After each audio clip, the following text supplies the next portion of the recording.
we got as far as dividing the characters up into these pieces, and then we said, let's go ahead and name them according to Star Wars. And we made a little list here. And in this little list, we said protagonist, antagonist. Down the list, we had reason in this order. Reason, emotion, okay, sidekick, skeptic, guardian, and contagonist. And we said, who are they in Star Wars? And what we concluded by looking at some video clips was that the protagonist was indeed Luke Skywalker, and that the antagonist was actually the Empire, represented by the Grand Moff Tarkin and all of his stormtroopers. Reason was Leia, as mentioned earlier tonight. Emotion is Chewie. Sidekick was the robots, although at the beginning of the story they have a larger role because there's a sub-story at the beginning when Darth Vader comes out and appears to be the antagonist, and only later do we see that he's really just a henchman. Contagonist does not mean henchman, although the contagonist is often cast as the henchman because they end up hindering both sides. And it's Darth, in fact, let me put him down here, Darth, who is the one who comes up with the plan for putting the homing beacon on the Millennium Falcon and letting them go, so he screws his own guys.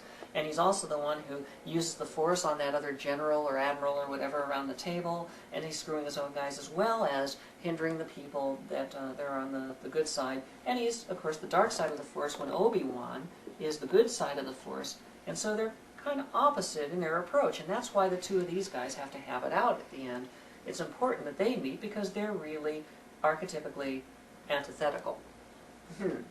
Okay, and finally we have the skeptic, who, as we mentioned, is Han Solo.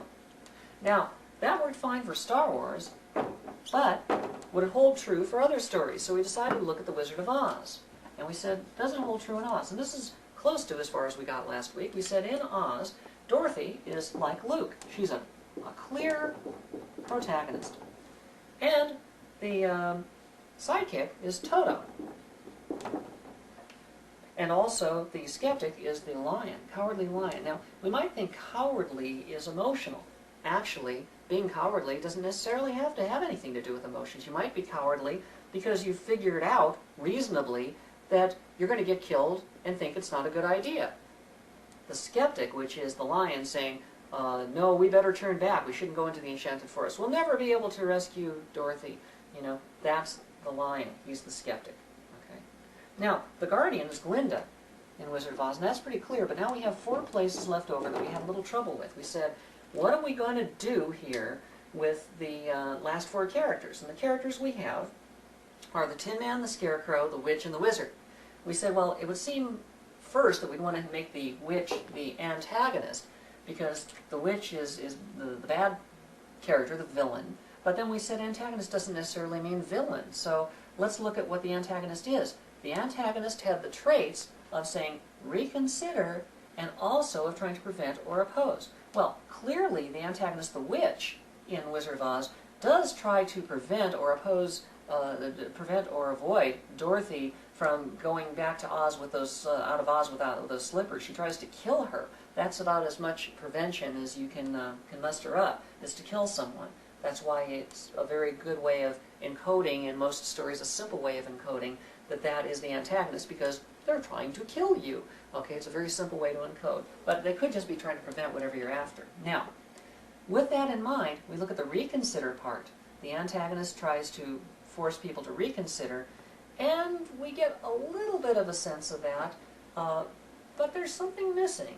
It's not just a reconsideration. Let's look over at the wizard. The wizard would not be reason or emotion. We are pretty clear that that has to be some combination of traits with the Tin Man and the Scarecrow, because we just get a feel for them that way. We look at the wizard and say, is the wizard the contagonist? Well, the contagonist has to be the tempting force and also has to be the trickster who screws you up. When does the wizard screw them up?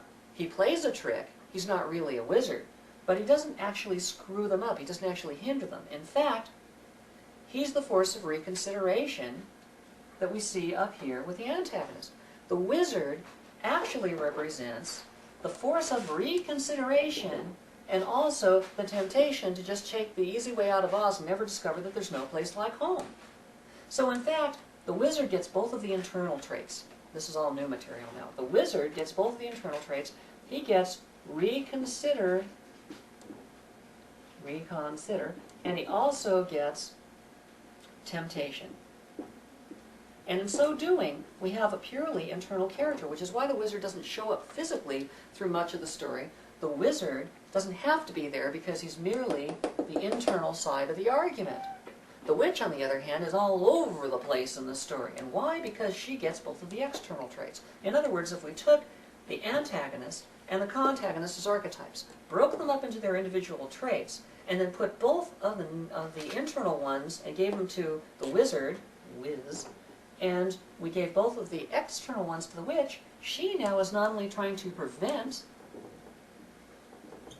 Dorothy from achieving her goals, but also she now has this force of hinder that we have here, which is the internal trait of the external trait, of the contagonist. These two traits are now both external, prevent and hinder, which is why you'll see her throwing a fireball down to slow them up, or doing something like the poppies or the enchanted apples, which aren't really designed to kill anybody, but just screw with them, okay? That's what the hindering character does.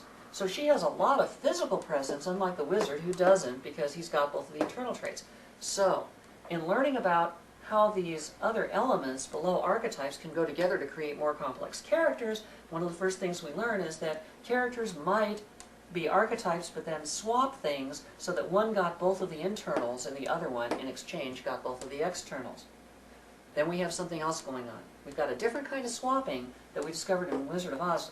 It made it very useful that we went there first, because we were able to see this right after Star Wars, and it became very clear and formed, again, another beachhead into an understanding of how characters and stories really work. The reason character is controlled, and in addition to being controlled, they use logic. That's what Leia is. But who's the controlled character in Wizard of Oz? Well, clearly it's the Tin Man.